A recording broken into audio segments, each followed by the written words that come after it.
Ladies and gentlemen, family, friends, and strangers, welcome back to Follow the Breeze.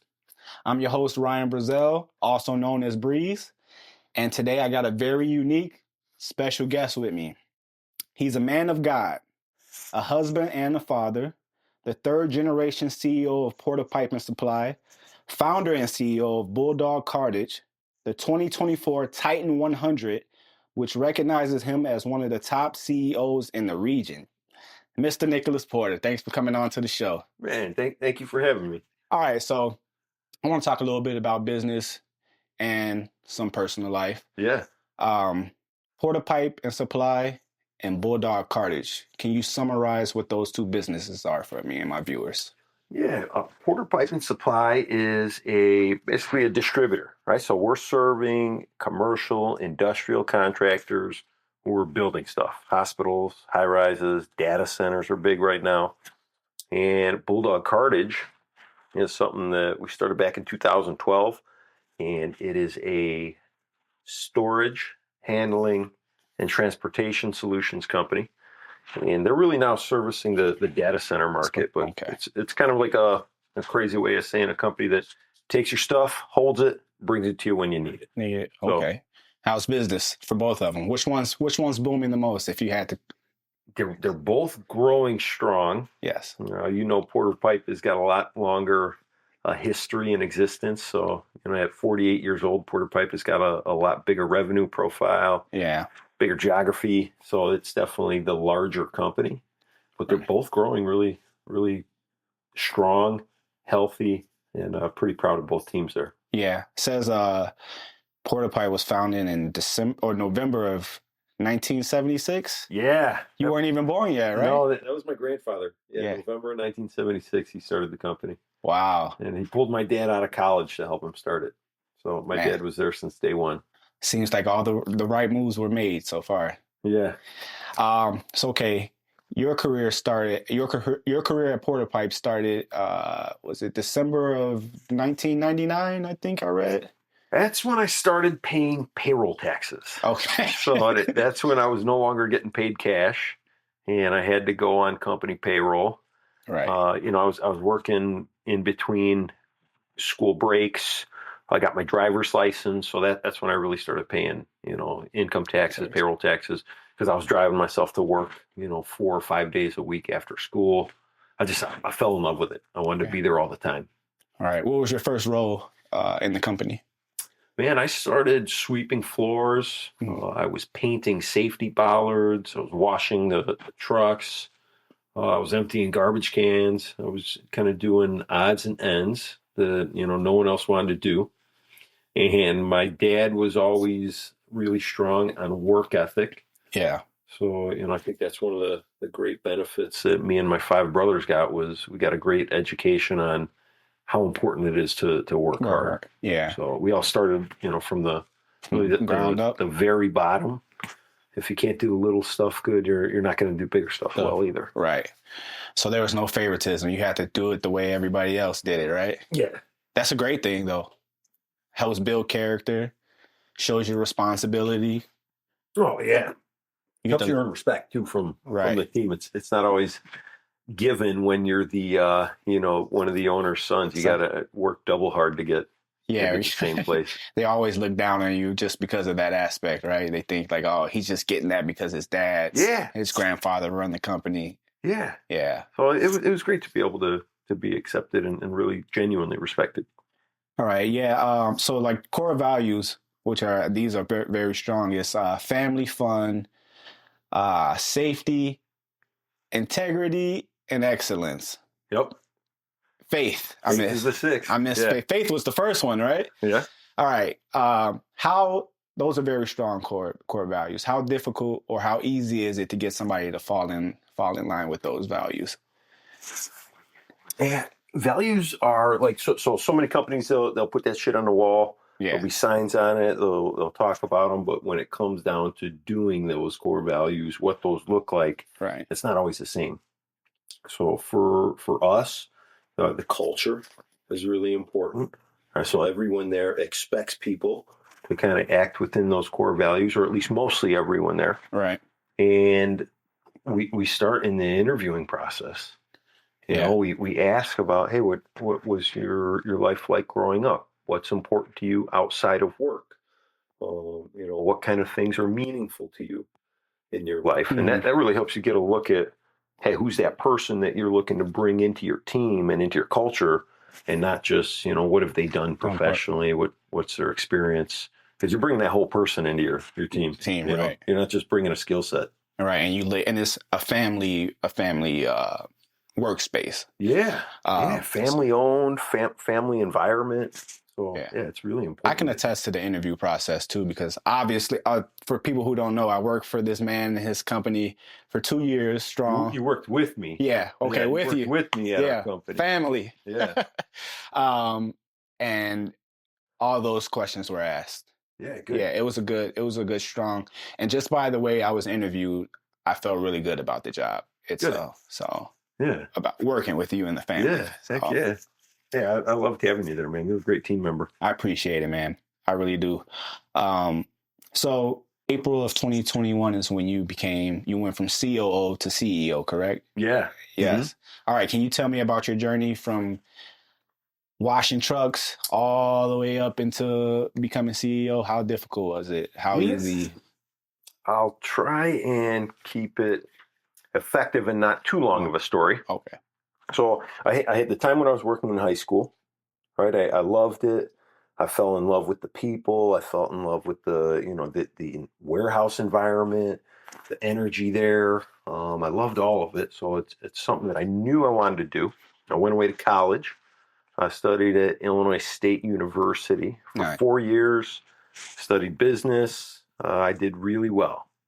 So I set it up so basically for 4 days a week for 3 years, Monday through Thursday, I had a heavy work schedule in terms of classroom hours.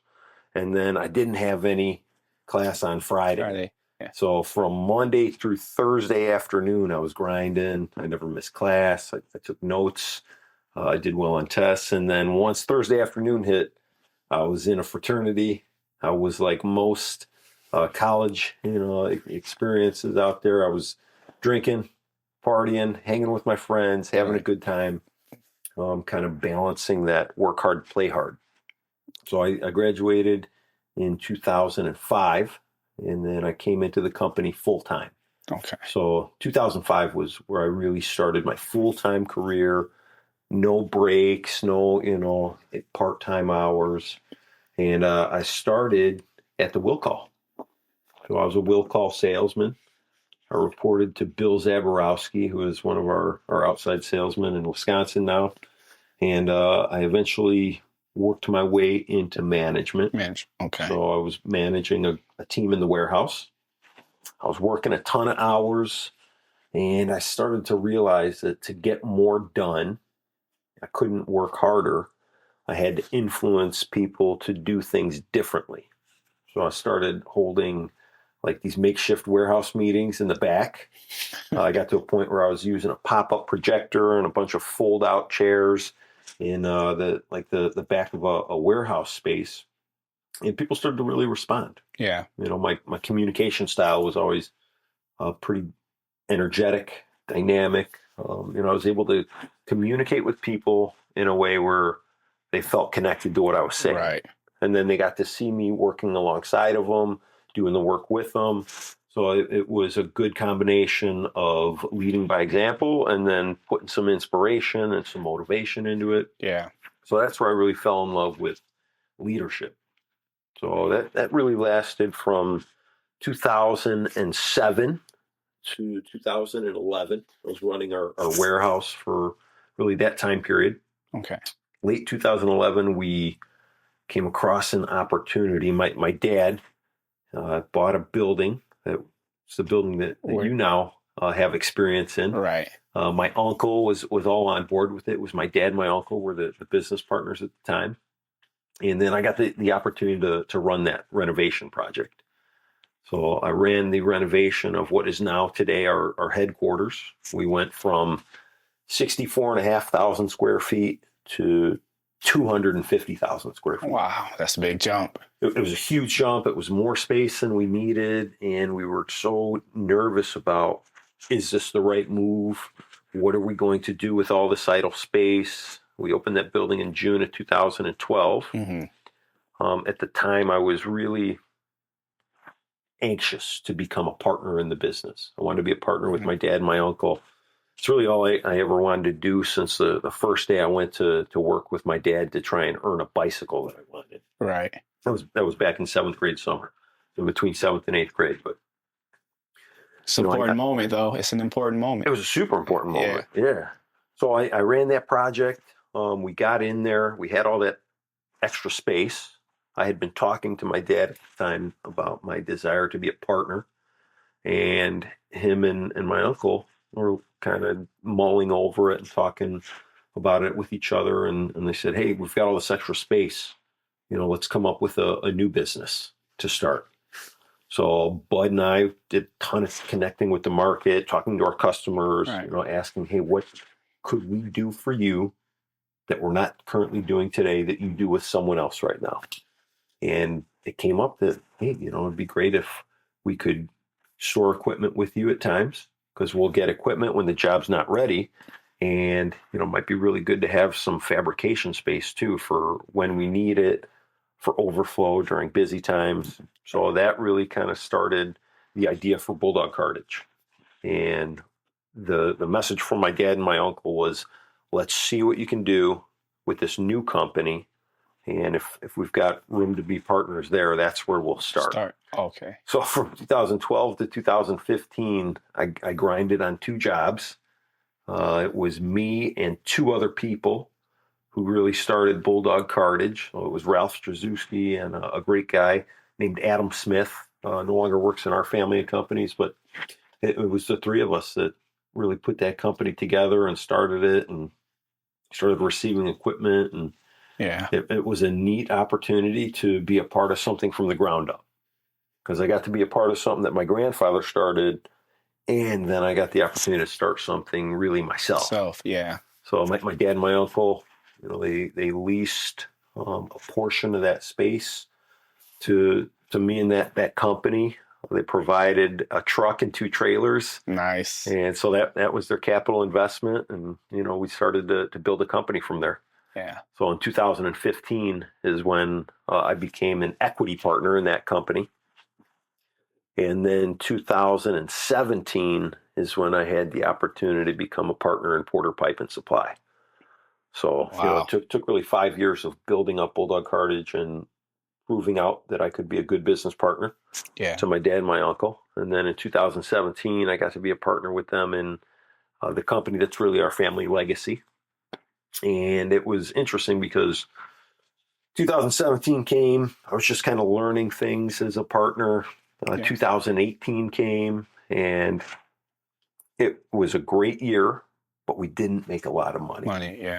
So I learned a great lesson there in the balance sheet and the income statement can yield 2 very different endings.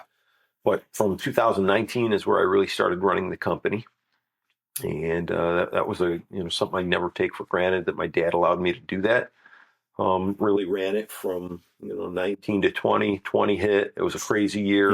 With COVID and stuff like that. COVID was wild. People were not only thinking about like, hey, our sales going to be good. They were thinking about, am I going to be safe? Can I go home and take care of my family? And it was just a wild time.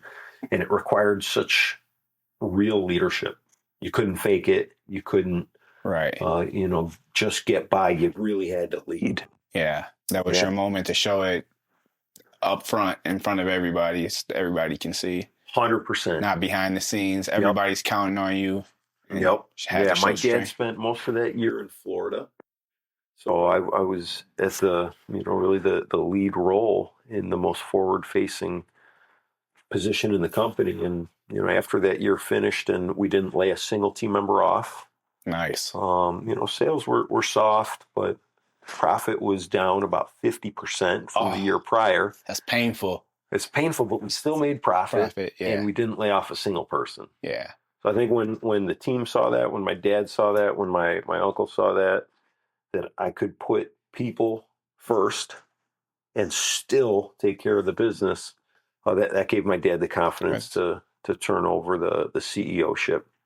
So Wow. after that year is when we moved into 2021 with a plan to transition. Man, so COVID 2020, 2019 was an opportunity Yeah. as bad as it was for some people, because I don't want to Mhm. sit here and act like it was great for people, but it was an opportunity. I guess there is some light in the darkness. It was an opportunity for you to show strength and to bring everybody together, and for you guys to go through this process and figure it out, and everybody come out still with their jobs intact, still with their Yeah. health and their family intact. It's a blessing. That's where the faith kicks in right there, Oh, right? big time. You Yeah, know, we're praying all the time, exactly. and Yeah. I was sending out a lot of messages and meetings, and bringing faith in God and Yeah. faith in the fact that things are going to get better, and God always has a plan. And that was a great point to rally around. Yeah. Because I remember during COVID, I was more nervous about the kids and stuff, because and they were saying that the kids were getting it worse. School, they wanted to push these vaccines on people. And I, like, for me personally, I can't, whatever anybody decides to do with their body is up to them. I was not having it, Yep. but I was fortunate enough to not have to worry about it. Yeah. For both me and my family. So Yeah, it was 100%. definitely a scary time. Even outside of business was crazy. Yep. I think some people are still recovering from that time, financially and mentally.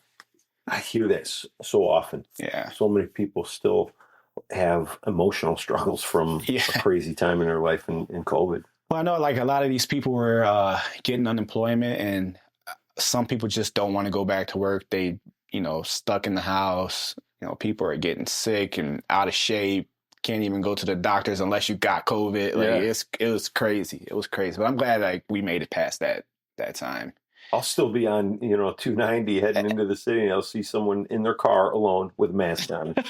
It's just like, man, I'm gonna pray for you. By You need yourself. some faith. Yeah. Right? And some oxygen. And some oxygen. Yeah. Okay, so the logo, the bulldog on Porter Yeah. Pipe, what does it represent? I always want to ask you that in person. Yeah, that's cool. So my partner now, my Uncle Bud, Yes. the dude was always super entertaining, super artistic, great artist, loved to do cartoon type drawings. Yeah. Him and our plant manager at the time, who was Bob Freeberg, who is a fellow truck driver. Bob ran the warehouse for a long time. I worked for Bob Freeberg for a long time. Okay. You worked with him. I worked with him, yeah. And Bob was handling all the giveaways, the T-shirts, the goodie bags, the koozies and stuff that we would make. So Bud and Bob got together, and they wanted to make something that felt like your favorite sports team. Okay. Right? Who doesn't love to wear their favorite sports team's stuff? Everybody does. Everybody does, right? Right. Nobody wears their favorite, company. No. You don't see anyone. I still got a couple shirts I throw on, Yeah. No one's wearing their Ice Mountain water shirt. Right. Never seen one. You're wearing your Bears shirt, or if you're smart, your Packers stuff. And, Oh man, that's painful. like your favorite sports team. Yeah. So we wanted the customer base, and really the pipe fitters at the time were our biggest customer base, to have something that felt like their favorite sports team.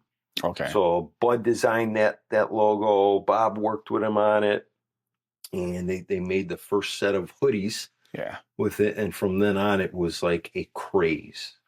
Yeah. Everyone wanted a Porter Pipe Bulldog hoodie. I've seen them online before. I'm not gonna even lie to you. And like, obviously, I was a truck driver with the company. Every stop I went to, do you have hoodies, T-shirts, hats? Even people that weren't our customers, that they just saw me on the road. Do you have T-shirts? I'm just like, gee, this is crazy. Yeah, this is crazy. That's got to be a good turnaround too. I mean, well, I know you guys give those out though, so we give so many shirts out now. It's unbelievable. Yeah, it's crazy.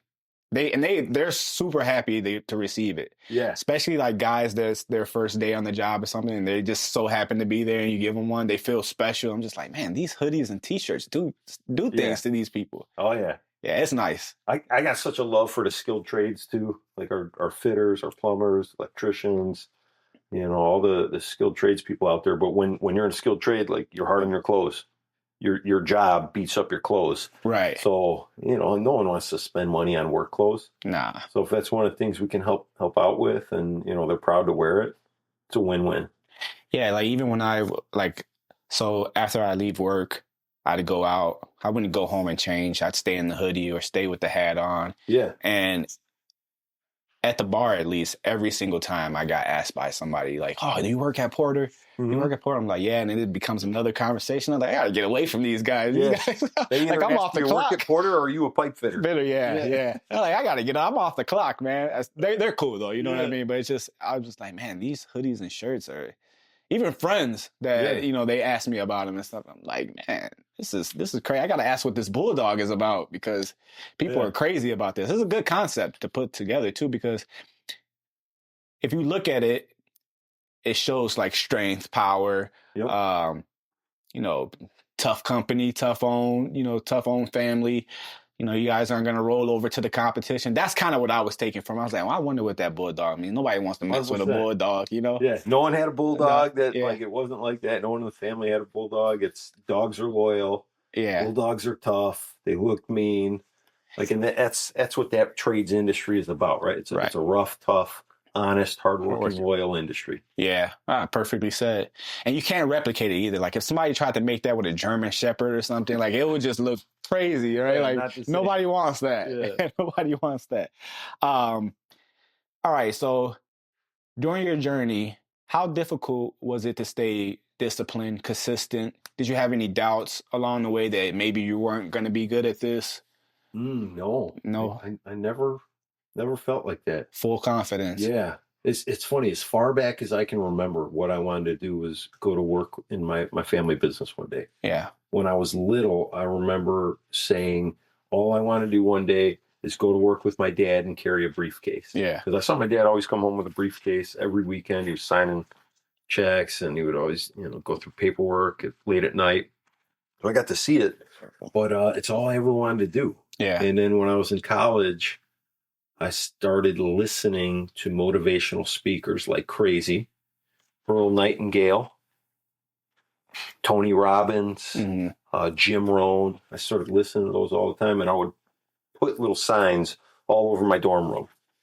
And I was in the bottom bunk of my dorm when I was in a dorm. And on the bottom of my roommate's mattress, a dude named Mike Santilli, I put this sign, and it said, "Success is elusive. Get up and chase it." Chase it, yeah. So I wouldn't stay in bed. I wouldn't, get lazy and not go to class. I like that. And I always used self-motivation really profoundly. Yeah. So even to this day, you can go in my car right now. My goals are written down and on the bottom of my visor. I look at my goals. They're on my bathroom mirror at home. I still listen to motivational speakers. Nice. You have to be your own best source of motivation. Yeah. Yeah, motivation is fleeting too. And, that's where that discipline kicks in. And it's something that you really want, you're going to go after it. Wow. So did you have any other jobs outside of the family business ever? It's crazy. No, it's all I've ever done. Wow, that's impressive, man. Yep. You really wanted that. Yeah. Wow. And I like that you didn't just feel like you were entitled to it. You went to college, got whatever you need to learn, started from the ground up, worked your way. Now, you have siblings, correct? Yeah, I got 5 younger brothers. Okay. And then I've got a godson who's also a brother. My dad got remarried at, later in life. And so my dad's 70. He's got his youngest son is 9. Oh, okay. So you're the firstborn? I'm the oldest. Yeah. I'm the firstborn. All right. Yeah. Nice. Wow. That's impressive. I was like, maybe hit McDonald's or something one time. Like, think about going work. Oh, let me turn this off. Yeah. Maybe, I grew up with 5 younger brothers and technically I got 6. Wow. So, yeah. Man, that's pretty impressive. I know we kind of talked about this, as far as you being the son of the CEO and stuff like that. During your early work journey days, did you encounter any envy? Did anybody try to, like, I don't know,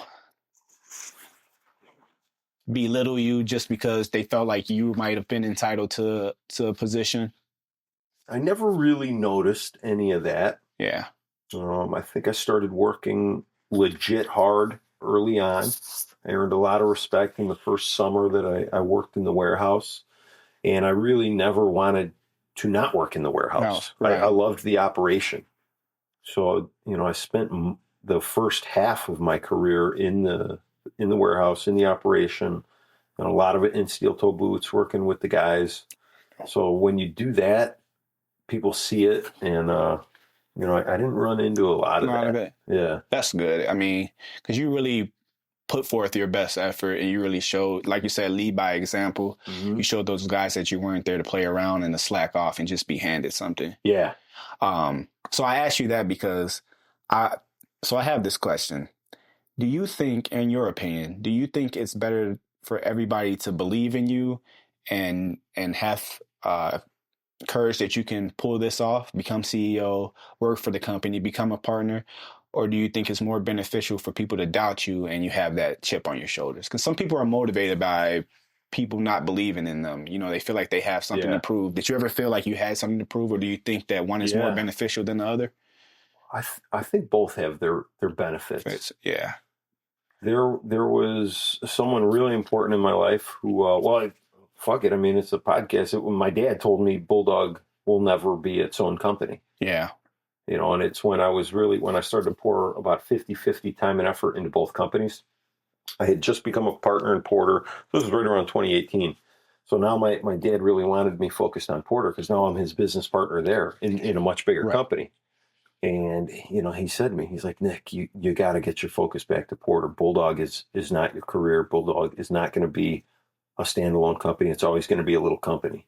Yeah. And, now today, it'll be a $12.5 million a year company, and we're on a plan to go to $100 million a year. Yeah. And that's going to happen. It's not a question of if, it's when is it going to hit that number. So that was a healthy chip on the shoulder. I've always had this crystal clear vision. I could see the vision of the company that I was going to build as clearly as I can see you sitting here, that I was going to build $1 billion+ a year company. Wow. And for a long time, my family, everybody and every partner, my dad, my uncle, my cousins, they were like, that's a crazy idea. You shouldn't say that out loud. You're making people nervous. Mm-hmm. And I was like, no one is going to tell me what I can or can't do. I think we can build this, and I think that it can be done. And I'm not going to stop talking about it. Right. Because people need to understand where we're going in order to help get there. Yeah. So when I took over as CEO, we finished at 121 million in revenue. Wow. And, this year we should break 350. So from 2021 to 2025, we've grown significantly. Yeah. And, now everyone is like, oh, wow, we're going to build $1 billion+ company. Yeah, no doubt about it.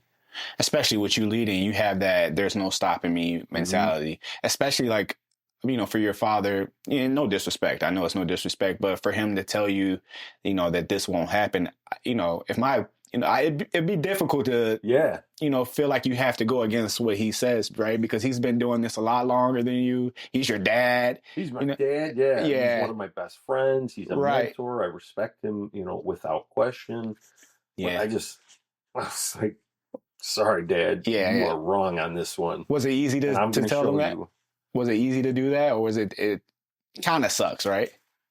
It sucks. Dude, I have a blessing and a curse of I will have an uncomfortable conversation without fail. Yeah. Doesn't bother me. I don't care how uncomfortable the person receiving it gets. Conversation needs to be had. Yep. Conversation needs to be had. So that's one of the,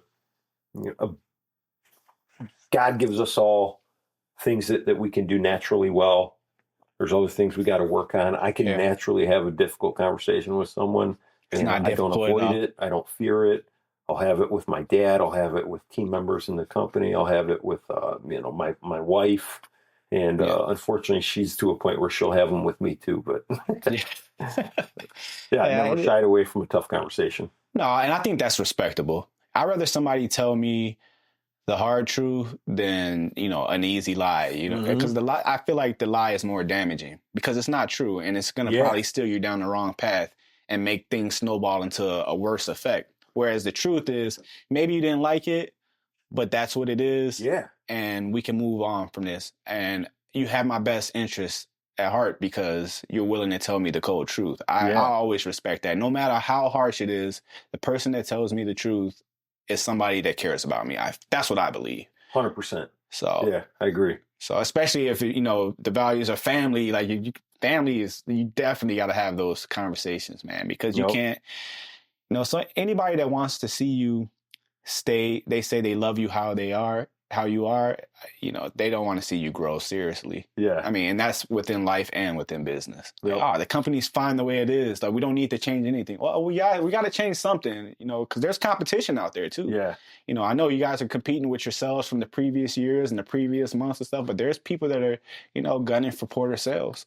Yeah, big time. Yeah. So, yeah, man, that's. I'll just hit one more thought on that because you make a good point there.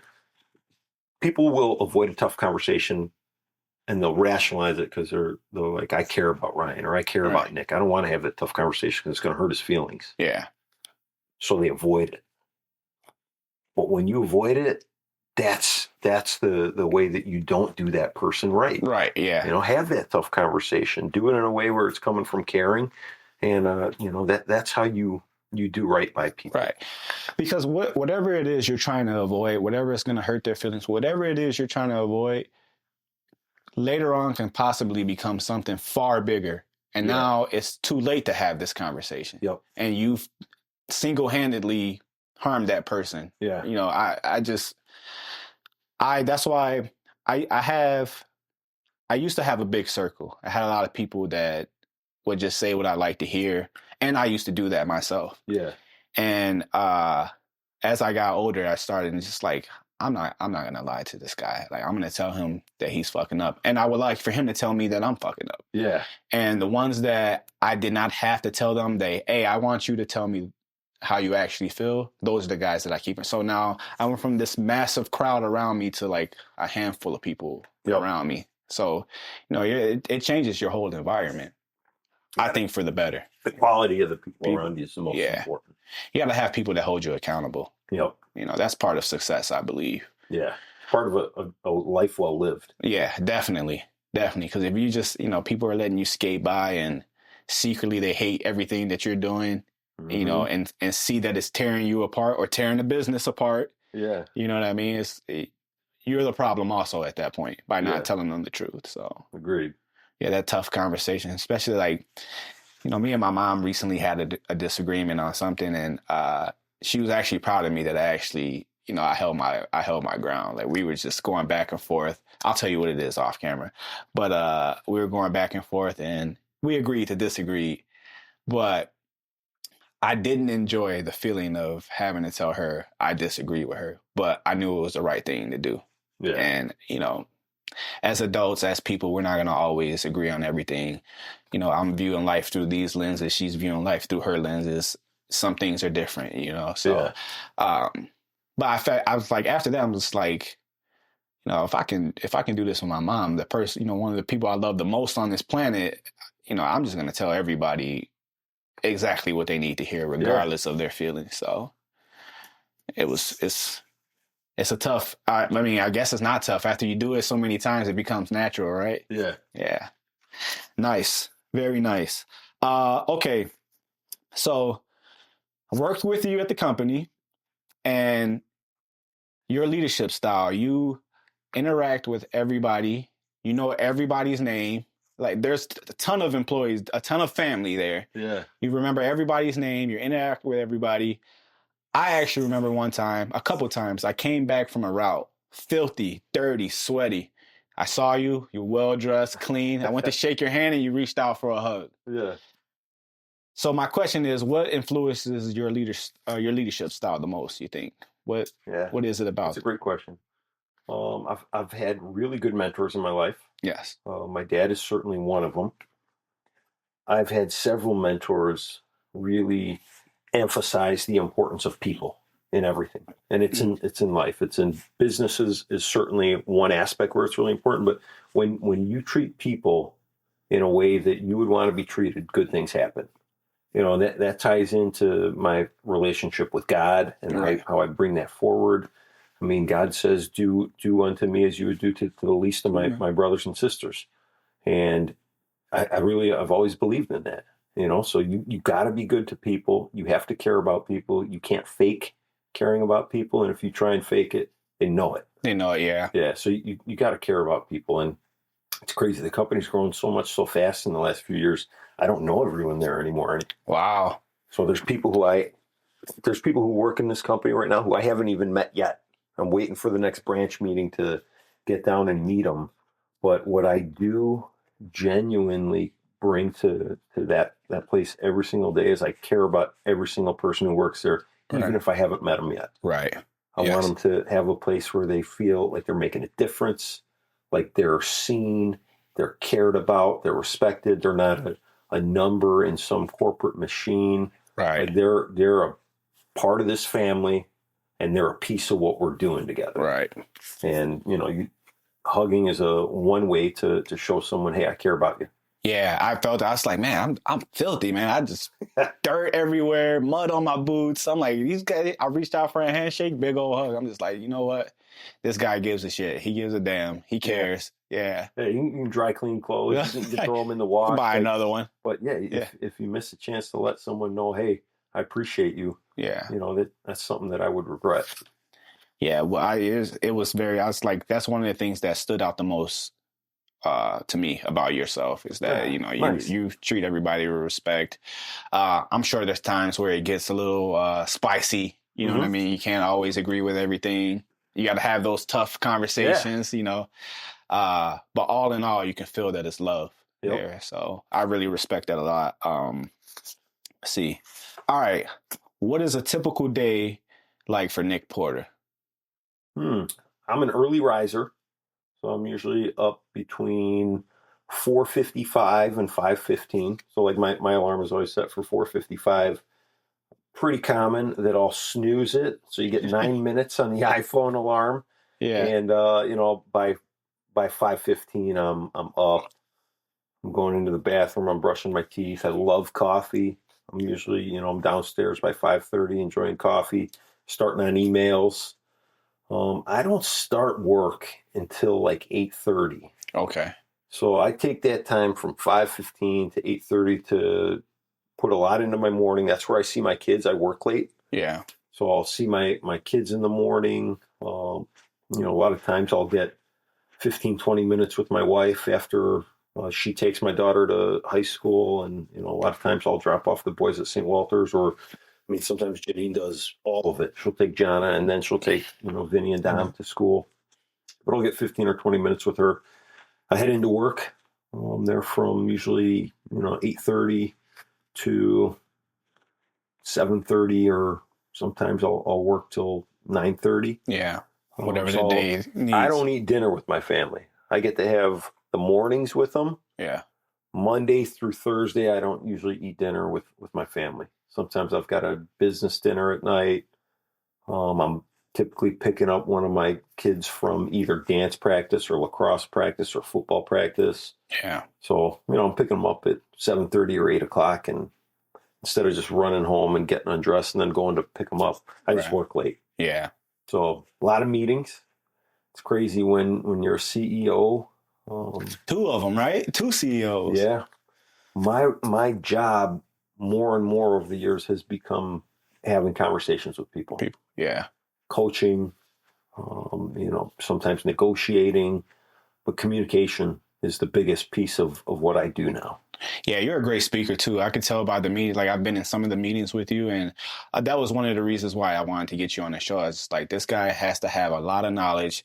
What he's gone through to get to where he's at has to have been not easy. Like, he can tell me about some things along the way, and just the way you articulate yourself in the meetings and stuff. I was like, he's a great speaker. I got to get him on the show. And that's when I went looking for you on YouTube to see if anybody had, there was only one. It was the Generational Leaders. She did a great job, actually. She asked you some really good questions, but I wanted to get you in person. So thank you. Thank you for taking the time. Yeah. Let me say this on camera. This is a very busy man. Thank you for taking the time to put me in your schedule and come out and hang out with your boy. Yeah. Thank you. Thank you for the invite. Yes, of course. Legacy. Do you think it's important to have a legacy? And if so, what do you want to be your legacy? I think it's super important. I think the most important legacy I could ever leave is a caring, loving, committed husband and a dad who did everything he could for his kids. I think Yeah. that's the number one. There's lots of different ways to parent and lots of different ways to, build a family, take care of a family. For me, I think a big part of taking care of my kids is always taking care of my wife. I Yeah. come from divorced parents. Right. So, it's something that I learned that I would never want my kids to come from that. And I put a lot of effort into my marriage, and my wife puts a lot of effort into our marriage. So that's probably one of the most meaningful legacies to me. Yeah. The business is meaningful to our family. So our goal as a family is to be 100 years old as a company at 100% family owned. Nice. So right now I'm working on things with my dad and my uncle, with my brothers, with my cousins. I'm working on things that are going to help the next generation where I won't even be a part of it. Right. So that's pretty fulfilling. It gives me a ton of meaning, and the fact that I can bring my own personal values into that. I talk about God all the time in the company, and I share what my faith life means to me and how it helps me. I share lessons that I've learned over time. Being able to do that stuff that's a piece of my legacy, I think. And right. I always want people to feel like I was really good to them and made them feel like they were the most important person when they were getting some time with me.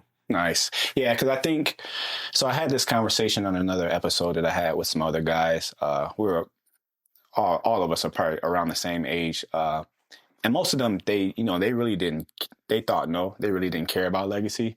But then like the more we talked about it, the more I personally care about legacy. Mm-hmm. And I think no matter what you do, you're going to leave a legacy one way. Like regardless of what decisions you make, you're going to have a legacy. You have no choice. Either you're going to be remembered for being a slouch, a bum, a screw up, or you're going to be remembered for doing something meaningful, taking care of your family. Like you said, I actually have that in common with you as I came from divorced parents as well. And I'm not just with my wife because of the kids. I love her. Yeah. And I want my kids to be able to grow up in a house where they've seen a healthy relationship between parents. And then later in life, they'll, pick that up as well. And hopefully they make the right decisions with a partner. You know what I mean? Yeah. But I think you got no choice as far as you got a choice of what your legacy will be. But as far as having one, you're going to have one regardless. Yeah. Now it's up to you if you want to make it nice or if you don't care. If you just want to be, he was the guy that partied all the time, or he was the guy that complained about his life and never did anything about it. Like you're going to leave something behind. So I think you might as well do something about it. That's the way I see it. I think that's a great perspective and view on it. Yeah, everyone is going to leave people here that remember them in some way. For something, right? I mean, yeah, like you said, is it the guy who complained all the time? Is it, the person who you never could quite trust? Is it the person who you loved every time you knew you were going to see him? You were like, oh, man, this is going to be great. Right. And everyone leaves some type of legacy. And, I think it's super important. I think so, too. I think you're not given this voltage, this energy, this life to play around. Yeah. You know what I mean? It's super hard to be born. Yeah. Like you're racing against all these sperm cells to get to the egg and you're just going to fuck off while you're here. It does not make sense to me. But then, the argument was you're not going to give a shit. You'll be dead. Yeah. It's like, well, I care while I'm alive. Yeah. You know what I mean? Like, I understood the argument, but I'm just like, the more I thought about it, I'm just like, you got no choice but to leave a legacy. Like, you might as well make it worth something, I feel like. Yeah, I think that's a big piece of why legacy means a lot to me, because I'm Catholic. I absolutely believe that there is a heaven, there's a hell. Yeah. I think when we're done on earth, then we're going somewhere next. Yeah. And, success, business, like I've had chances to be recognized for that the Titan 100 was something that I didn't really want to do. I got pushed to do it. And then I got, recognized for that award. It was good, but things will never make you happy, Right. right? There's no amount of money that would ever make you feel fulfilled. There's no stuff that would make what I believe anyone truly happier. Right. It's relationships, meaning, connection. Yeah. And what's the only thing that you can take with you to the next life? It's the people you love. Mm-hmm. If my wife and I raise our kids right, we'll see them in heaven with us one day. Right. It's the I believe only that thing too. you can take with them. Yeah, I mean, and it's like when you really think about it, like all these billionaires and millionaires that commit suicide and stuff like that, they have everything Yep. that a person could have, but they're not truly happy. Yep. So that tells you that there has to be a purpose in life, and it's not material stuff. It's about connections. Yeah. And I think, it's okay to have people that you goof off with and stuff like that, but I don't think you should go your whole life just, looking for a good time. I think you have to have a mission. Yeah. I think we're here for a reason. I agree. So yeah, when we had that conversation, we were sitting there and I was letting them talk and stuff, and I was like, I had already talked to you about doing the podcast. I was like, I'm going to ask Nick this. Yeah. Like, I'm sure we will agree on that topic. Mm-hmm. Now, do I need the whole world to know everything that I did? No, but the people that I care about the most is the impression I want to leave on them. So, Amen. We talked about faith. I like that. What's your favorite scripture, if I may ask? It's interesting. So, growing up Catholic, what I've noticed between Catholicism is a form of Christianity. Yeah. Christianity, and especially there's a lot of non-denominational practicing Christians now, very focused on the Bible. Mm-hmm. The Catholic faith has never been super focused on the Bible. So I started reading the Bible probably 2 years ago. I'm not yet done with it. It's a big book. Yeah, I never really nailed scripture verses. I think one of the stories that always stuck with me though was the story of David and Goliath, when he approached Goliath. Yeah, that's a good story. The moment before Goliath was defeated and killed, he saw the confidence in David's eyes, and that's what struck him with fear. And then he was killed by the stone that David had slung at him. Yeah, it's a powerful story, man. It was a powerful story, but that confidence has always stuck with me. Yeah. So that's always been a powerful story for me. And I think there's so many great scriptures to quote and to live by, but I like the stories really more than my relationship with God. God, yeah, me too. I'm the same way. I'm not a very I don't really dabble in religion itself, but I know that there's a difference between good and evil, and that's from my perspective and from the Bible's perspective. It tells you, what's wrong and what you should do and what you shouldn't do. So my family is Christian. We go to Baptist church and stuff like that. And I'll check out other religions because I am generally interested in what other cultures and religions have to say. But I have not specified myself to one particular religion. I do know that I'm rolling with God, though. I know that for sure. Only reason why I haven't picked a religion is because I don't want to feel like. So there's this guy that I know, and he made me think about this. He super Christian, and if you're another religion, he won't even stay away from it. I'm just like, you can't be like that, man. I was like that for me, and that's kind of what turns me off to is that so many people are like that it kind of leaves us divided when we need to be making the connections. That's what we're here for, And I'm not saying that you're like that, but I see so many people in the world that are so tied down that they aren't willing to interact with other people or get to know somebody that might be beneficial to their life or to their cause. Yep. But I like I like a lot of the stories in the Bible. A coworker of mine gave me this paper. Maybe I can make a copy and give it to you. It's for you to read the Bible within the whole year. Yeah. And it gives you what days you should read. And I picked up the Bible and I just I'm just like, this is a lot, man. But they organized it too, so you don't read it from front to end. Yeah. They organize it for you to understand it and stuff like that. I really go to it for principles, though, for how to live my life and stuff like that. Okay. That's what I like the most. The stories are also great because they come with a lot of meaning, like the David and Goliath. I like the Cain and Abel story also. All right, I'm getting off topic. You know, we could talk about God all day. I like that. I have the pastor on soon enough. So, so I just want to Yeah. I want to hit one other thing because you mentioned it. I had some really good mentors in my life. One of them was my first Vistage chair, Mhm. and her name was Elisa Spain. She's still around. She's awesome. I've been trying to get together with her for lunch. But she really taught me how important it is to always lean in with questions and curiosity. right. Right. So a phrase that I always kind of say to myself is don't believe everything you think. Yeah. Right? So just because I have one perspective doesn't Right. make someone else's perspective not true. Right. I learned that there can be multiple versions of truth. And just because my version is true does not make your version untrue. Right. Like just if I'm right, you could be right too. Right. There doesn't have to be a right and a wrong.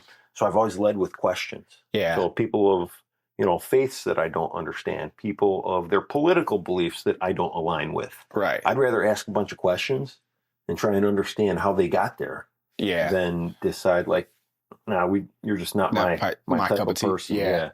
Yeah, that's actually a great point because I was so I missed church this past Sunday, but it was on YouTube and I listened to the whole thing today, and the pastor said that God's word is not a window, it's a mirror. So like you said, just because I think that I'm right, I believe that I'm right about what I believe, does not mean you're wrong about what you believe. Maybe this does apply to you. I believe that there's one God. Now, how you get to God, maybe there is different roads, maybe there isn't. I don't know exactly how, but this is the way that I'm going to take. Yeah. Doesn't necessarily mean that I'm perfectly correct. Doesn't mean that I'm perfectly wrong and you're perfectly correct. We're different perspectives, different views, and I can respect that. It's just people that are so one-sided or not open-minded, I guess. Because I'm willing to listen, and if I disagree with you, I disagree with you. We could still, we could still be cool. We could still do business. I don't have to hate you though. Yeah. You know what I mean? And I think that so when you're that way about it, I kind of feel like it's hypocritical in a way. Yeah. You know what I mean? It's just like we're supposed to all be God's children, but you're going to separate yourself from your brother because he believes a little bit differently than you do. You know what I mean? So those are the kind of people that it's no point in me having a conversation because they're not willing to hear another side, so that's perfectly said. And I guess I'll come back to your first question. Like, what do I use any scripture or what's my favorite scripture? Yeah. I do get the chance to write a lot of personal letters. Yeah. And at the bottom of every personal letter I send, it's a scripture verse that says, the man or woman who has God and many things has no more than the man or woman who has God.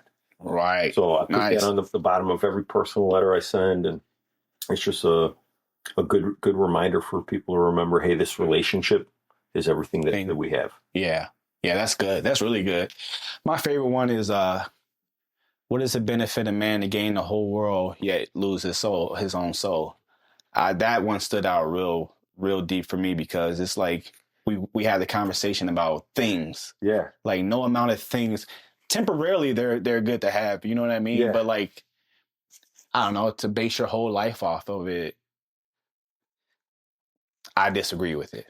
You know what I mean? I disagree with it. Because then you're making things your God at that point like that. And you can be ruled by things. If I can convince you to do something that goes against what you believe by giving you things, then you're a dangerous person. Yeah. That's the way I see it. So that's my favorite one so far. I'm sure there's many more to get to. But I agree with the story aspect, and I like adding the principles to my life because my mom, she actually, I got to get the name of this book, but she was telling me, she's like, there's a book that anything that you're going through in life, it's in this, like you look it up and it tells you what verse and what page in the Bible to go search this. And like, eventually you'll find your way through the whole Bible because you're going to continually face challenges, struggles, obstacles, and you're going to be growing to the day you die, learning to the day you die. So, the Bible is it's a tricky thing, man. Yeah. It's a tricky thing. Because you, like I said, you can get people that are just so one-sided, and and then you can get people that are open-minded, and then we can't even have a conversation because you got to find like-minded people, I guess, to have these conversations with. That's interesting. So you're the kind of person who you will be learning till the day you die. Yes. I'll be learning till the day I die. Yes. There's not everyone's like that. I found that most people aren't. Yeah. It's crazy to think that like you're in the minority of that aspect. It's wild, man. And it cracks me up because I'm like, if I ever want to piss somebody off, you play Uno while having a conversation about religion and politics. Somebody's going to fucking fight. Oh, yeah. Somebody's going to fight. Mm-hmm. Yeah. So to each his own. To each his own. But, I just got to do what you got to do. Believe what you got to believe and let people believe what they want to believe. And if you disagree, you disagree. Yep. Okay. What's the most difficult challenge you had to overcome as a leader of a family and a business? The most difficult challenge I've had to overcome as a leader.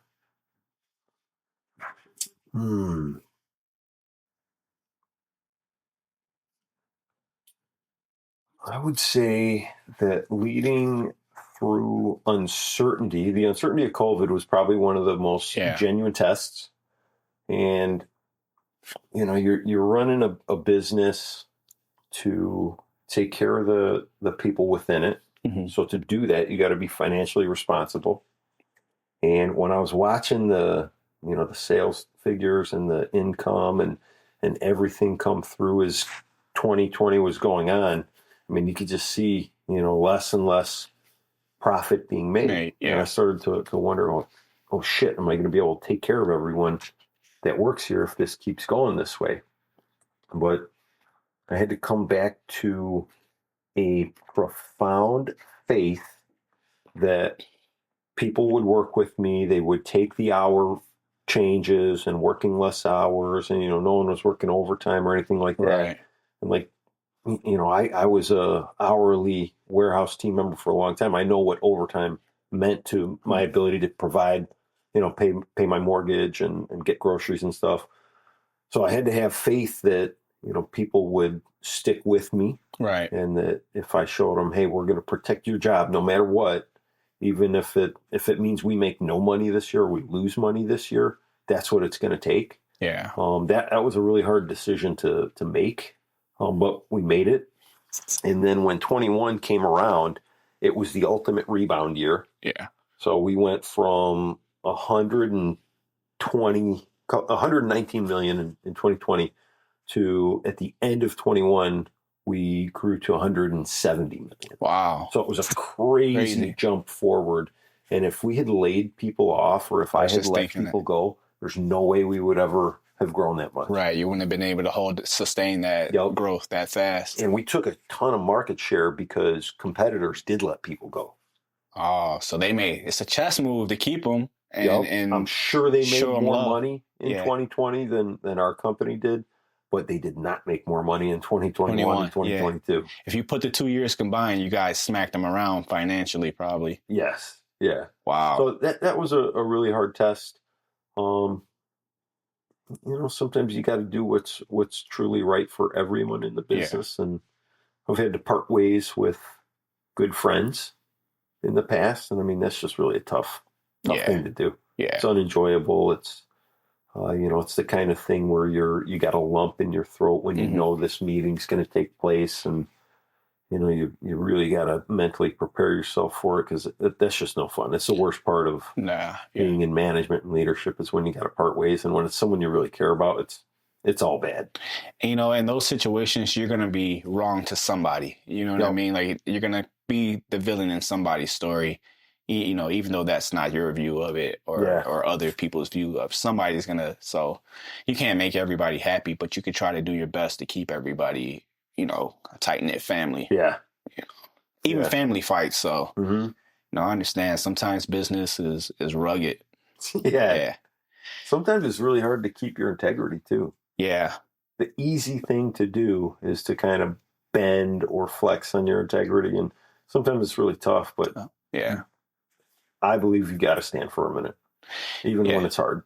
Yeah, you can't be a pushover because then everybody's going to see it as weakness, try to take advantage of it, and next thing you know, you're spiraling out of control with that stuff. Yeah.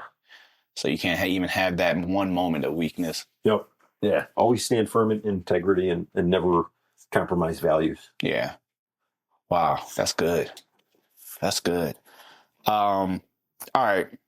So I know you talked about your mornings. You really use that for yourself and to see your kids. You're busy with Porter Pipe, busy with Bulldog, meetings all the time. Look like you're in good shape. You got to take care of yourself. How do you make time for your family? Like, do you take vacations once a year, twice a year? How do you make time in such a chaotic atmosphere? I am in a very blessed position now where we will probably take 3 or 4 vacations a year. So we'll do spring break because my kids are in school. Yeah. So we have spring break coming up at the end of March here. And then we usually do something for New Year's. So that's really a great tradition that we have as a family. And then we'll typically get away once during the summer. Maybe we'll go visit my dad in Florida, or we'll go somewhere that's like interesting for the kids. And this year, our big trip is Janine and I are taking the kids to Italy. Oh, nice. In August. So have you ever been? I was there for the first time last year with my wife, and it was incredible. I loved it. Yeah. We decided we got to bring the kids back. I never got to go to Europe as a child. And it really is a cultural experience. It's awesome. What's your favorite thing about being over there? Food, the sights, what is it? It's all the food for sure. Yeah. Culture is so much more laid back. And it's interesting, in the United States, you can see why we are the number one economy in the world. Right. Not by a thin margin, by over 40%, we're the number one economy in the world. But this country like lives to work. And when you get outside of the United States and you really get into some of the Latin countries or the European countries, I mean, they totally just work as little as possible so that they can live an enjoyable life. Yeah. So the service is slower, but it is nice to dial it down. Yeah. Not be looking at your phone, enjoy a glass of wine, let the service come as it comes. That laid back culture is awesome. The food is night and day different. Yeah. Most of it when you're in kind of smaller towns in Europe, a grocery store is like, it's the room we're in, or maybe a little bit bigger, is a grocery store. Wow. And everything is not in boxes. It's on our like a little refrigerator island, or it's going to go bad in 2 days. Wow. So it's natural, it's fresh. You don't feel as full. Allergies. So everything's organic, basically. Yeah, a lot healthier. So okay, with their economy not being as wild as ours is, or as busy as ours is, do you think they have more like meaningful memories, like meaningful moments, like they, I guess, get to enjoy life more? You're not stuck in work mode and watching what everybody else is doing on the phone and stuff like that. I think there's probably a lot more enjoying the simpler things. Yeah. As you get into like some of the less kind of industrialized portions of Europe. There's the big cities that feel just like the United States. Right. It's crazy. My wife and I spent some time in England with our daughter 2 years ago, and you can see so much of the United States in England. You can see that's where we came from. So we went from Paris on that trip to England, and Paris is just night and day different. Slower, more laid back, less industrious, where, England's got that loud city feel, a lot of fried food, lots of pubs. Yeah, feel right at home. It feels like there was times where I was walking through the city of London, and if I didn't know where I was and someone had blindfolded me and take it off, I could be like, this could be Chicago. Right. Oh, really? Yeah. Wow. I need to get outside of the country again. Yeah. So getting to like outside of cities, I love. Yeah. I think that's pretty cool. Especially you get to take the kids and let them experience that stuff, man. I remember when my mom, I don't know, maybe I was like 13 or 12, took us to the Bahamas. We went on a cruise. We got to the Bahamas, and I'm just like, when we got off the boat, we got to, walk around and see some tourist sites and stuff like that. I'm just like, man, this is way different than back home. Like, way different. Like, they live completely different. It was beautiful too. Don't get me wrong, but I just like, this is nothing like America. Yeah. And I'm just like, I'm not sure if like I'd get homesick probably at that age. I think as an adult now, I have a better understanding of life and stuff like that. And I don't, care about running around playing ball and stuff like that. Yep. But it's crazy. Like a lot of people don't even leave their states, let alone the country, man. So like, how important do you think it is to go out and see the world? I think it can really enrich someone's appreciation. Yeah. For, whatever God's blessed you with, whatever you've earned. I was just hunting in Arkansas. I was in Brinkley, Arkansas, and it's such a juxtaposition from like here in Chicagoland suburbs. Like everyone's home is pretty nice. Yeah, it is. When you compare it to your home could be a rusted out camper with a front yard that looks like a junkyard. Right. And that's literally you're growing up. That's what every other neighbor has, where you see how, like, even within the United States, some of that lower income middle America lives a completely different life than, you and I do. Like you've got a beautiful home here with your AC probably works, your heat works. Yeah. No one's going to hook up a trailer to your home and tow it away. Right? Like, yeah. And so I think it's really important to see how different people living kind of standards are, not only just in the United States, but you get outside of the United States and it makes you appreciate what we have here. Yeah. All right. So when you were a kid, did you live in a big house when you were a kid? Most of my growing up was very modest. I grew up in a single-story ranch. Okay. So I was almost 13 when we moved into the next house. Yeah. So my dad started kind of becoming, he had more resources kind of later in life. So my triplet brothers are, 11 years younger than me. So they grew up in a very different environment than I did. I grew up with my parents married up until I was early 20s. Okay. The triplets, in some of their transformational years going into becoming a teenager, saw my parents get divorced. They had more resources growing up, but they probably didn't have as much like normal family environment as me, Frank, and my brother Jimmy did. Yeah. So us three guys kind of grew up in a totally different way. We were, into sports, but our stuff came from played against sports. Used stuff. Yeah. My triplet brothers, they got new stuff, so they grew up in a different environment.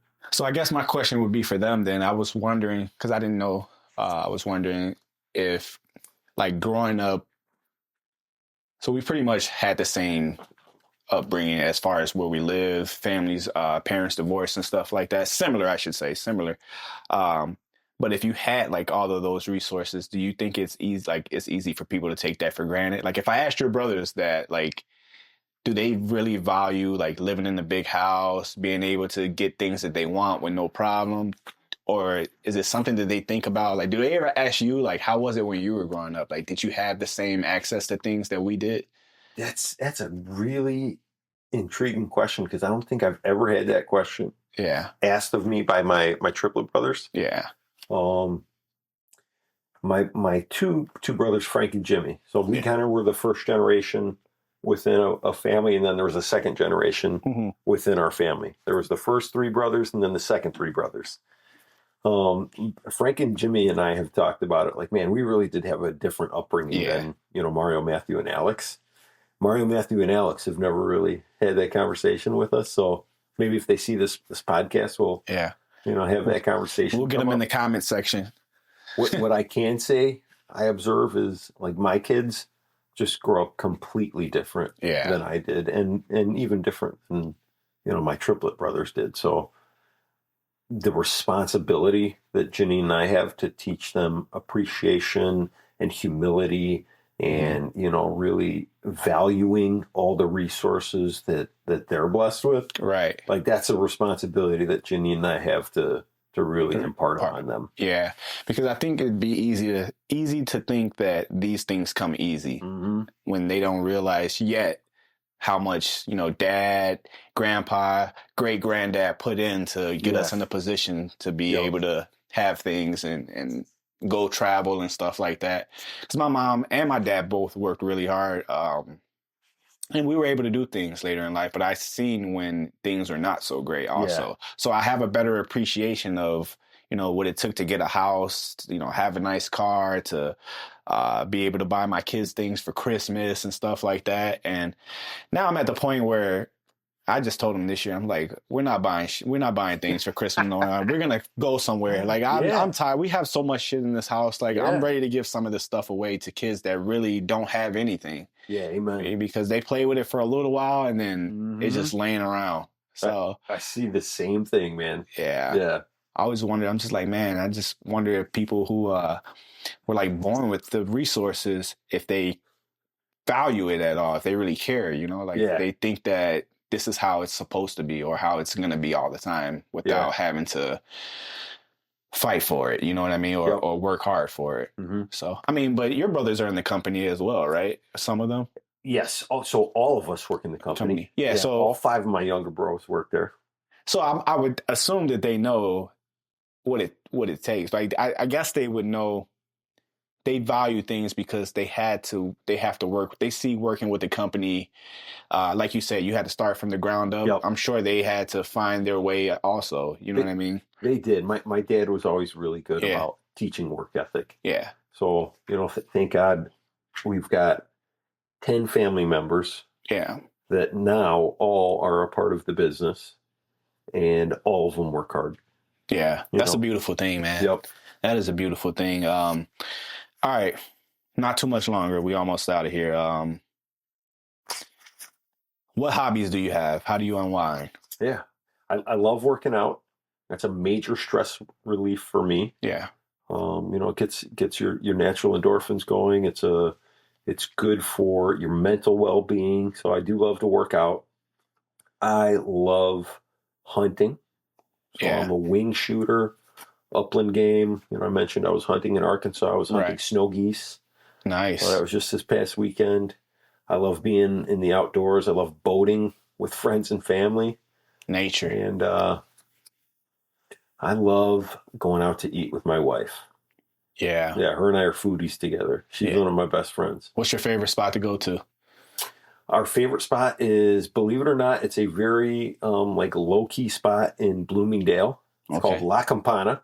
Oh, I've been. Is that right there on by Dick's Sporting Goods? Yeah. Legit. I mean, we get the opportunity to eat in really nice restaurants and stuff, but our favorite place to eat is La Campana in Bloomingdale. Yeah. And their food is excellent. Their margaritas are the best margaritas, I think, in the United States. And I'm about to go check them out now. Yeah. Go there, have an ultimate margarita. Okay. You will never need more than 2 to really feel good. It's close to home, too. I might can walk back. It's close to home. Antonio's the owner there. They're just, great family business, good people. Yeah. That's our favorite restaurant. It's good to support family businesses also. Yep. You know what I mean? All right. What does it mean to be a man to you, in your opinion? Ooh, that's a deep question. I love it. What does it mean to be a man? Taking care of your responsibilities, right? And we, as men, we've all got different responsibilities, but I think accountability, integrity,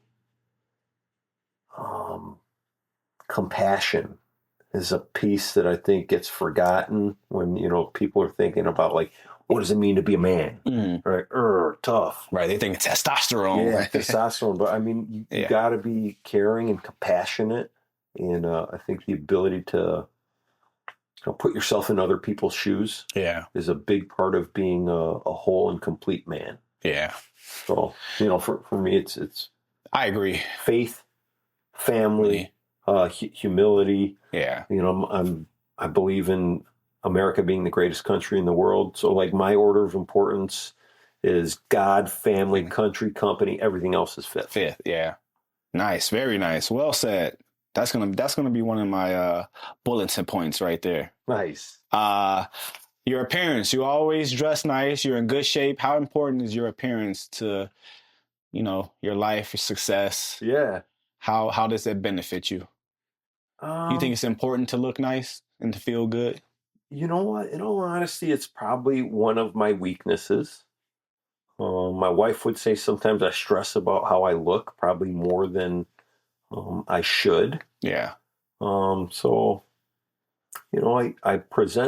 I try and really present myself as I see myself. So put together, taken care of, the physical shape I'm in. Right. I hope shows to people like, hey, I've got discipline. I'm willing to work hard. But I probably worry sometimes about how I look more than I should. Yeah. I think that's one of the things I love about like being on a trip like I was just on hunting. You're away for 3 days in the backwoods.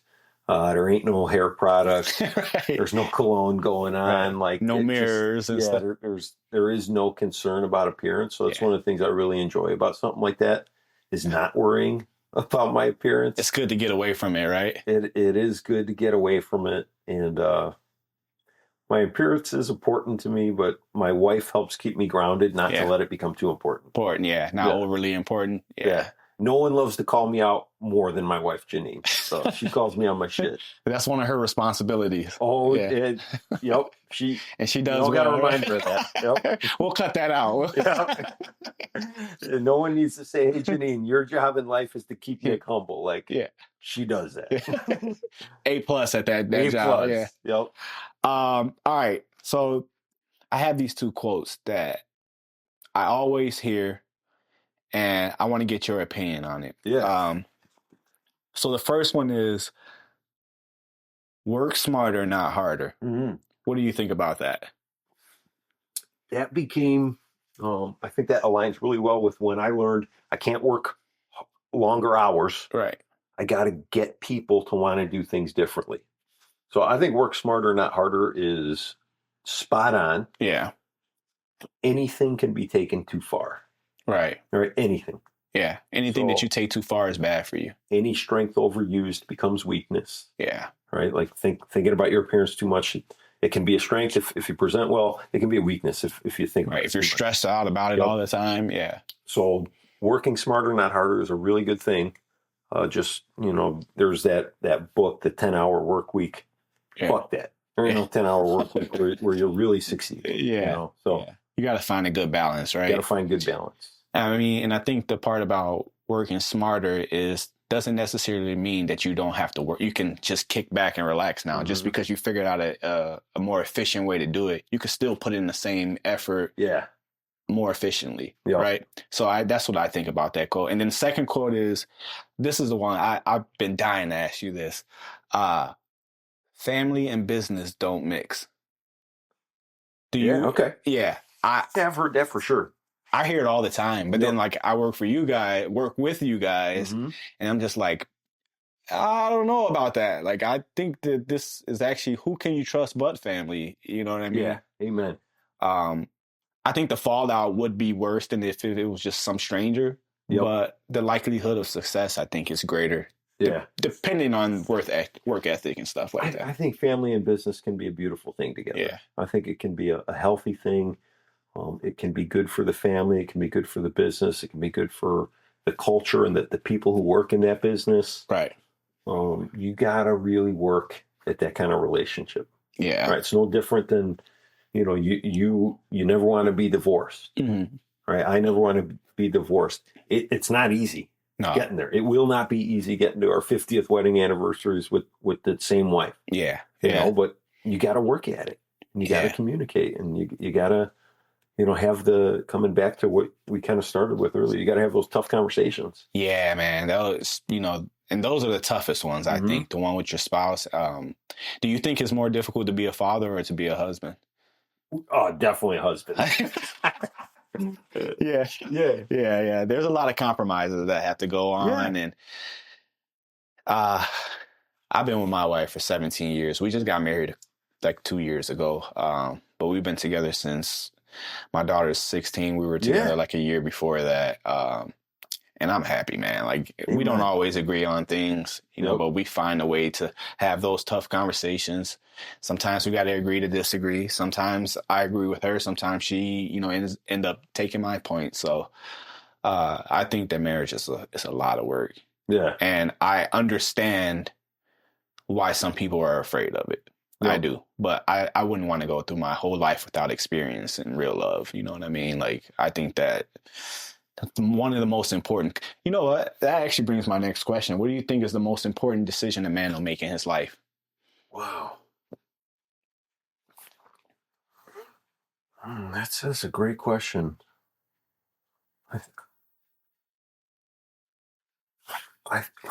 I can only speak from my own experience. Right. I think one of the most important decisions that I ever made was what my integrity was going to look like, how my values were going to show up. And for a long time, I decided I never wanted to be married. Yeah. I saw my parents kind of really struggling probably when I was sophomore in college. So, I'm 19 years old, 20 years old. For 5 years, I was like, I am never getting married. Yeah. And then I met my wife and everything changed. I was like, holy cow, I think I would love to be married to this woman. Mm-hmm. So that is a huge decision. Yeah. It's a big one. Yeah. So the decision, what are you going to stand for? What do you want to be remembered for?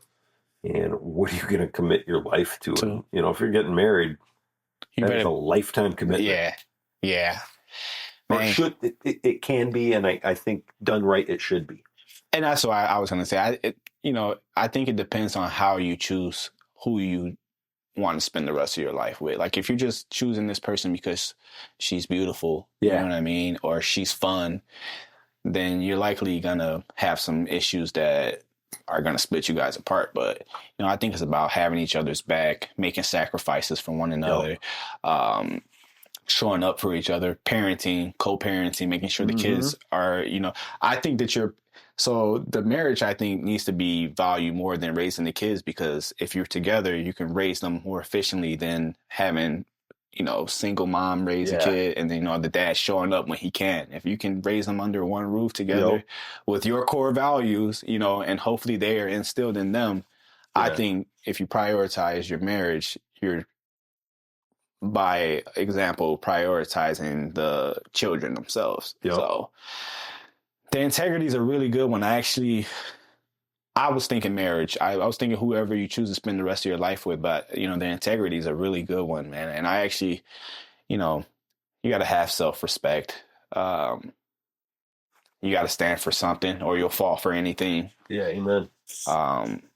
So I'm actually I'm going to think about that myself, because I was thinking about the question and it didn't even cross my mind. Like, I know that I don't want to be like a pushover and stuff like that. I know that I don't want to take disrespect. I know that I want to go in a certain direction, and I don't want people to be able to move me off my square so easily, even if it's the people that I love.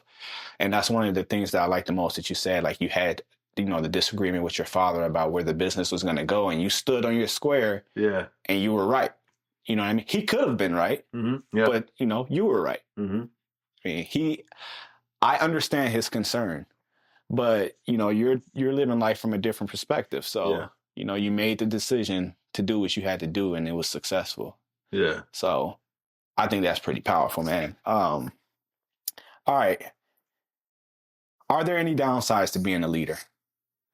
Ooh, there's definitely downsides to being a leader. Yeah.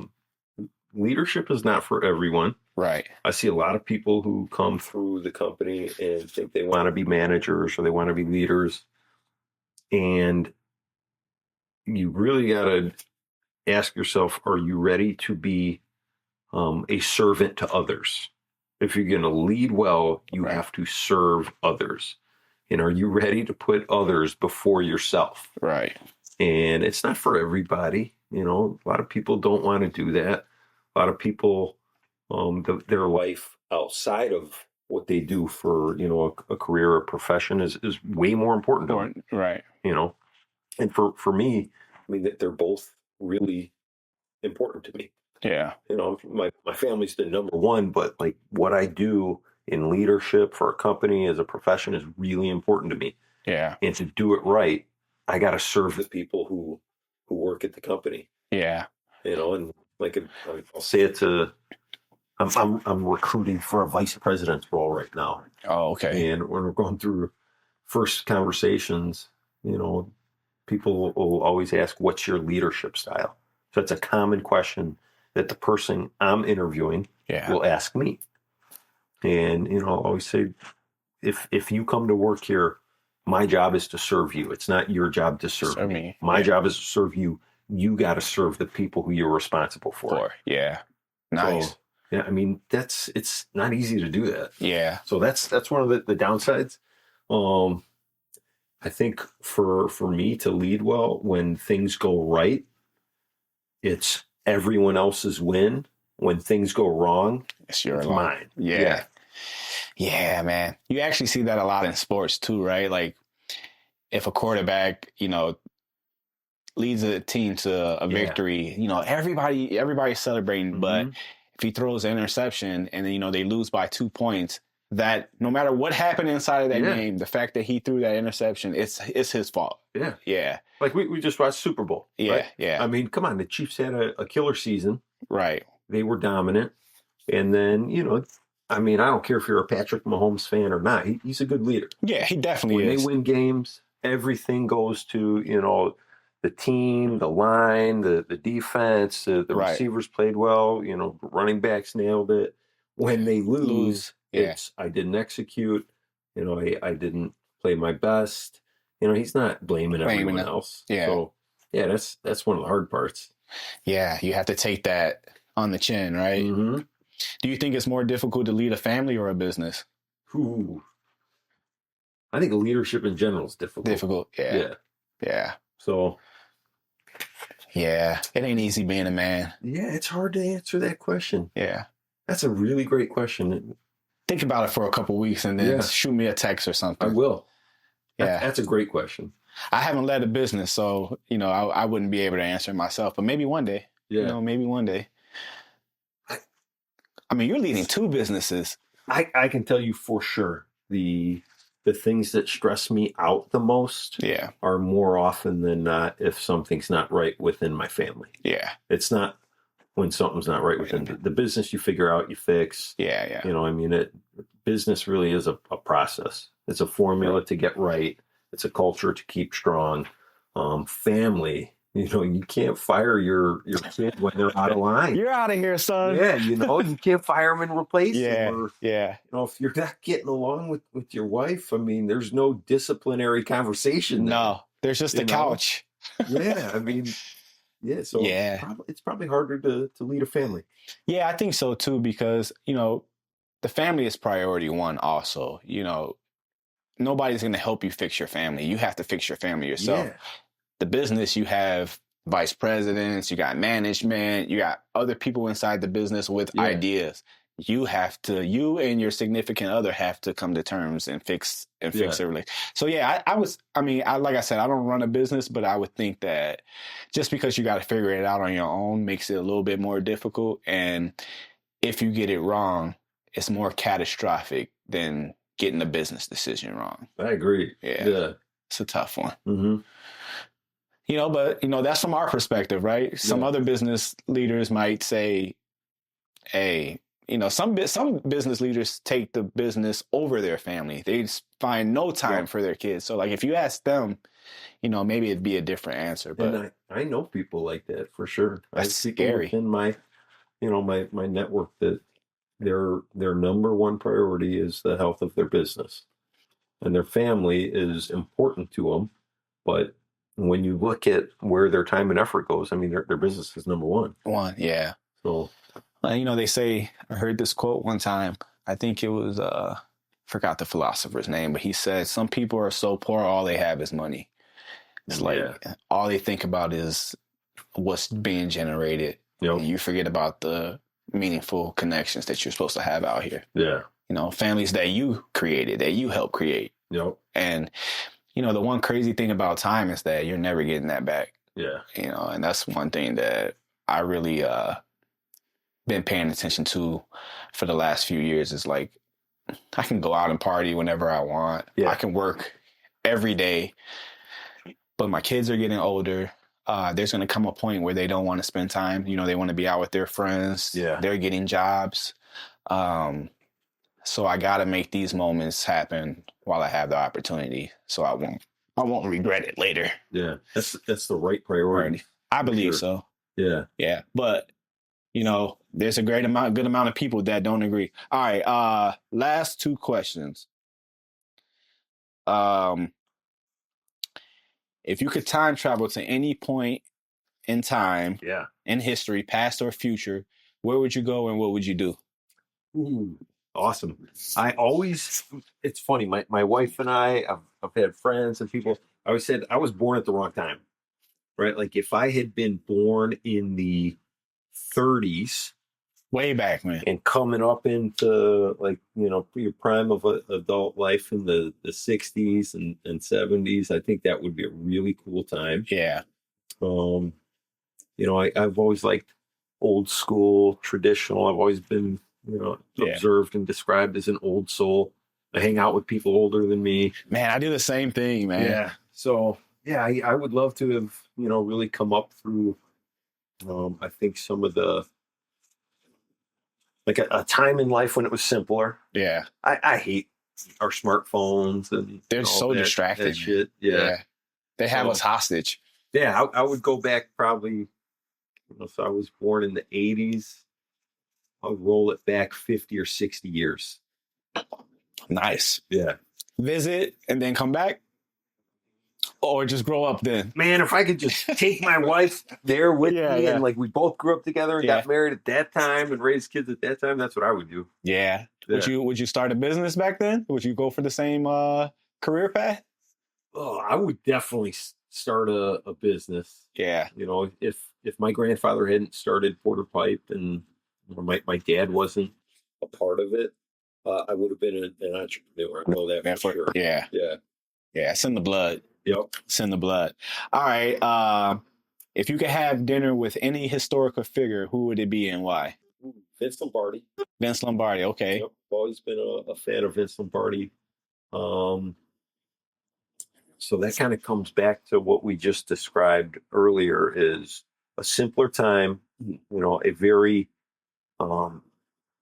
pure work ethic driven, you know, time where traditions were really strong.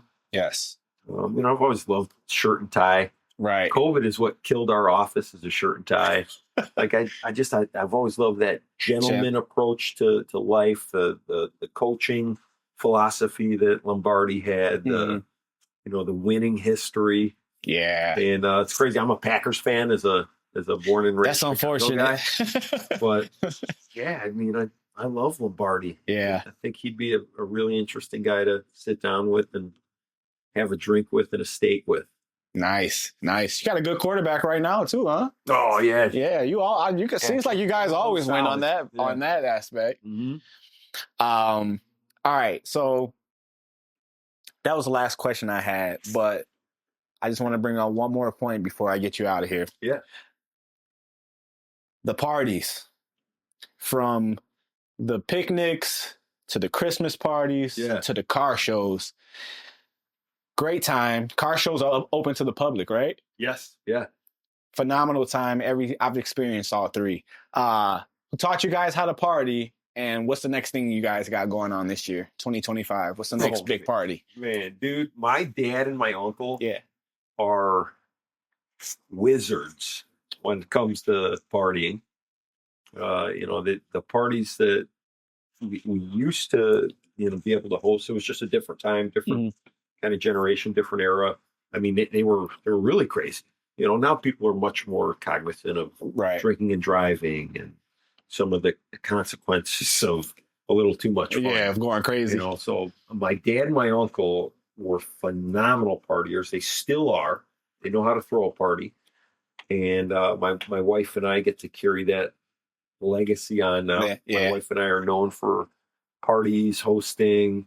Yeah. And I don't think anyone throws more big gatherings at their home that I know Yeah. than my wife and I. We do Nice. a lot of that. We love that, bringing the family together, friends together. What we have this year is the company picnic. So we do the Christmas party one year, the picnic the next year, Yeah. Christmas party, picnic. The Christmas party we did in November was epic. Where did you guys have it at? It was epic. It was at the Lowe's Hotel in Rosemont. Okay. Oh, nice. It was just stunning. It was, the biggest company Christmas party we've ever had. Yeah. People had a blast. My wife and I worked so hard to plan that. And, we got great team around us to really help make it happen. Yeah. But it was awesome. The company picnic this year is going to be badass. As usual. As usual. It's going to be back at Sunny Acres. And we've got some pretty neat things that we're working on planning right now to really make it bigger and better than ever. Nice. Yeah. So my wife went with me to the Christmas party. And then I took my family, my kids and my wife to Sunny Acres. And then I took my daughters to the car show. And it's just like, this, they throw a party all the time. They have a good time all the time. Just like, man, this is really good. It shows appreciation to the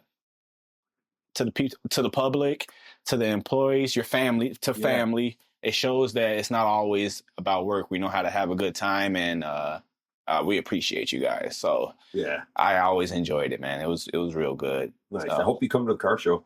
I would love to. When is it? It's going to be in July. I think July? It's the third Thursday. Okay. Yeah. I'll be there. Yeah. Maybe I'll bring the family if they want to come. My little one was complaining. She's like, it's so hot. I'm like, you don't get outside. Now I'm like, you don't like to go outside. Yeah. You want to be on the iPad. I'm like, I was running around in the 90s, 100-degree weather all the time. And she's like, it's so hot. I'm ready to leave. I'm like, ah. But yeah, we'll be there. We'll come check it out. Anything you want to say before we get out of here? Man, I'm very grateful that you invited me onto this. I've never done a podcast. So this was a super cool experience. Just kind of hanging, conversating. Yeah. Thank you for asking really thought-provoking questions. And man, I hope this podcast takes off. Thank you. I hope it achieves everything that you want it to do. I believe it will. And if I can support or help in any way, man, I appreciate you and our friendship. And this was very cool.